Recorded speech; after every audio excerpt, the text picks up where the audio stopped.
A Treboada amenazou con suspender o partido no campo do Bao, pero ao final o derbi disputouse sin problemas. Os 10 minutos o Rápido poñíase por diante logo dun saque de esquina que acababa rematando Toño.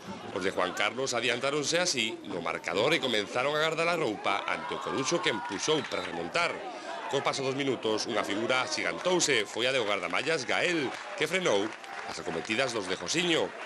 Os dous equipos, en canto a traballo, si se fajaron os dous equipos moito, non, pero creo que por ocasións pois sí que pudemos haber ganado. Tuvemos pouca continuidade no xogo, en algunhas ocasións estuvemos moi precipitados na primeira parte. Tuvemos momentos bons de xogo. Na segunda metade, os 7 minutos, o Coruxo conseguiu empatar o partido cun testarazo de David Campos. Outra vez, a saída dun saque de esquina e logo dun barullo na área. Dende aquí, o acoso na porta do Rápido de Bouzas foi constante. Gael seguiu desbaratando todas as ocasións dos locais e tan só o contragolpe amosaba un pouco de perigo os de Juan Carlos.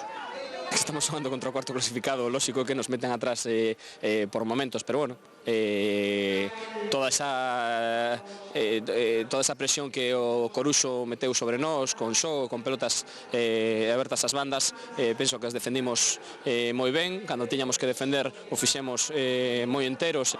O final, reparto de puntos que mantén o Coruxo na zona de promoción polo ascenso e deixa tamén o Rápido de Bouzas fora do descenso pero sen afastarse, a zona baixa da categoría.